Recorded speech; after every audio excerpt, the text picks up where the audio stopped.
Hello friends, welcome to the new session on coding using Scratch. We have started already the game programming. Now today we are going to have an interesting game of the chase. That is what we call as the cat and mouse chase. So you might have seen this chase for multiple number of times live. Can we create that chase with the help of the Scratch? We are not going to make use of any kind of the keyboard controls here. So I'm going to use the mouse controls. Mouse means the mouse, computer mouse, and with the help of that, let's create a game of mouse and rat chase. I'll show the output first, what exactly we expect. I'm having such kind of the backdrop, and on that I just can have the mouse and rat. So there is a race of it. The mouse is moving very fast and the cat will chase the mouse, okay, almost with similar speed or the less speed. So let's see how exactly this works. I'll just start my game chase over here. Check it out. Okay, it's following. Yeah, oh, that's it. So this is how basically the mouse is chasing the mouse, the mouse pointer, and the cat is chasing the mouse, okay, like that. So this is how the creativity is present there. So with the help of this particular concept, let's build this animation or this particular kind of game. So you can add the scores as we have seen already in the previous few of the animations. It's possible, but I'm not going to add this score here in this particular topic. So you can add by your own ideas. Let's create how to make use of this particular concepts. So I opened another new file for this particular concept. Okay, so let's define our output object. So first of all, I need to delete my sprite, okay, and here I'll add my two more elements. Like I'm having a cat, okay, so cat is just like this. I'm taking the top view of the respective cat, so check it out. Okay, so cat is maybe present at this particular position, okay, somewhere. And let's add one more element, that is your mouse, okay, right, okay, mouse. I got this mouse, and mouse is at this position somewhere. So they are some located at some distant position, okay. And let's add the backdrop. Okay, so backdrop of the grid, okay, it was just like this grid. Okay, so they are chasing on this particular grid, so both are at position from the top view. Okay, so let's play with them. First of all, I'll go to the cat. Okay, so to the cat, as we have seen, cat is chasing the mouse. Okay, so we have to move this particular cat towards the mouse, and we have to move the steps respectively. So let's go for that. Let's go to the events. When I click the flag, okay, when I click the flag, then let's set the initial position of them. Let's set the initial position of them. So initial positions of them are just like we are going to make use of go to statement, okay. At the end, I am going to hide them. That's why here I'll show them first. Okay, go to the respective position, show them, and after that we are going to make use of a forever loop, okay, and because operations are done continuously, that's why we'll be making use of it. Okay, so as I'm a cat, so first of all we have to look towards the mouse, okay, and after that we'll start moving it. So first I need to point towards the mouse. Okay, so let's go point towards the respective mouse. So we'll go to the motion and point towards. Okay, so cat will first of all move its face toward the mouse. So mouse 1, because its name is mouse 1 here, so point toward the mouse 1, and after that we'll start moving. So let's move. Okay, move 10 steps.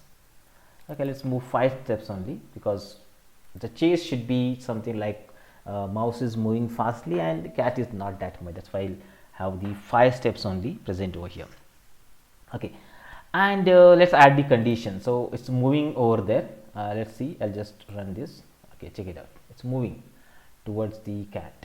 Okay, there's a now it's moving, but the problem is that we have to focus on when it touches the mouse. Then let's say I'll just broadcast a message.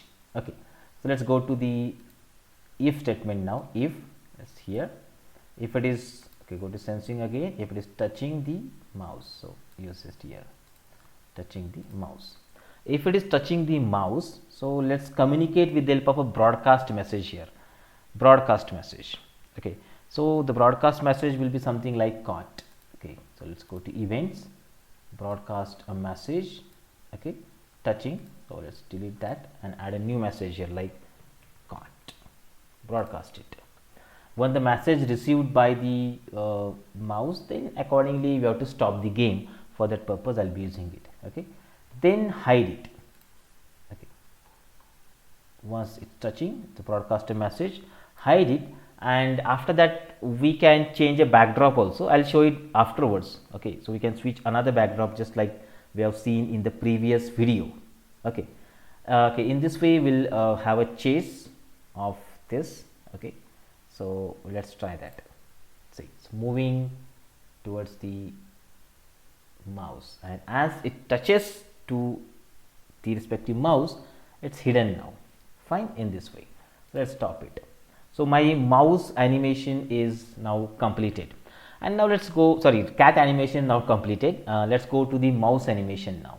Now in mouse animation, just mouse will only follow the mouse pointer. Okay, it will just chase the mouse pointer and cat will chase the mouse, something like that. So let's go to the mouse. Okay, so let's use the event when the flag is clicked. Okay, set it initial position, always at the same position mentioned over here. Okay, so let's go to that initial position. It's like this. Okay, okay, let's see this, make it visible. Okay, it will be good for us. It's looking towards the mouse. Okay, so go to this respective position. After that, because at the end we are going to hide it, so initially we have to show it. So let's show. Okay, let's use up the show here, and now using a forever loop we are going to create the complete animation. Okay, forever loop, and now cat will move faster, mouse will move faster than the cat. So let's create the motion and move 10 steps. We have seen your cat is moving by 5 steps and rat is moving by 10 steps. Let's make it more faster, move it by 15 steps. Okay, fine. And most important thing is that you have to point toward the mouse pointer. The mouse will point toward mouse pointer, it will follow the mouse pointer, and the cat will follow the mouse like this.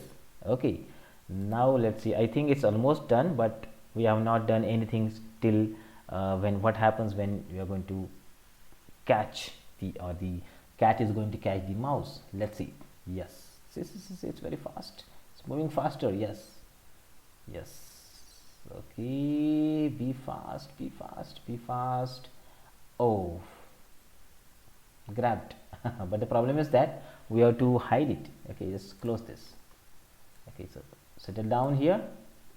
And one thing that will have, when it's touching the mouse one, when cat is touching mouse and broadcasting a message, and we'll write it here when you receive the message. Okay, when you receive the signal of the caught. Okay, when mouse receives the signal caught, then you have to hide it. So let's go here and hide. When I receive a signal caught, hide it. Okay, in this way. So both will be hidden, but the problem here is that we have to change your backdrops like game over that we have seen in the last session also. Okay, so it will be hidden. Let's try it again, what happens actually. So it's chasing, yeah, it's chasing. Yes, fast. Oh, now both are hidden. Fine, but how do I know that the game is over? So let's stop this and let's go to the backdrop. Okay, go to backdrops option here and create another backdrop. Okay, so let's create another backdrop with the help of this. Is possible, so just go to tick the option, paint. Okay, so one more backdrop 2 is added over here. I'll just use some color like red. Okay, and with the help of red color, let's take this square rectangle and fill it by the respective red color. Okay, like this. Fine. And on this red color, let's write the game over. Go to T text, click it here, game over. So color is not changed, I'll just change the color. Okay, let's make it like this. Yes, game over. Fine. At the center of it will show the game over. This is backdrop number 2 which we have found. Now let's see, go to the cat code and check it out. When touching the mouse, then we are broadcasting a message, we are hiding it, correct? So when you're hiding it, after that you have to switch your backdrop, go to the looks and check this switch to backdrop to number 2. Similar to that for mouse 1 also, when I receive a signal caught, it's hiding, and switch the backdrop to backdrop number 2. Fine. So when the game is ended, at the end we'll have such kind of operation. But one more thing you have to remember, that when you start the game, that time also backdrop should be switched towards another, like backdrop should be this XY grid. Okay, when you start the game that time. So let's go to cat 2. Okay, initially when I click the flag, so I'll make use of this switch backdrop to XY grid. Okay, for cat and for mouse also. So when I click this, let's switch this backdrop to XY grid. Okay, fine. Now let's say this. So it's now, see, they are chasing. Okay, say this. Now game is over, and all they are disappeared. We have changed your backdrop to respective position. Okay, so in this way, the game of cat and mouse chase is possible. If I click it again, stop this and start again, see, again they are settled down to initial position, and the mouse is following mouse pointer and cat is following mouse. See this. Okay, got it. This is the way that we can make use of it, and you can restart the game again. We can identify a counter or the score for this particular game to maintain it and show it in the output as it is. So you just modify it, perform the operations, and check the program as per your logic. So happy coding. Thank you. Thanks a lot.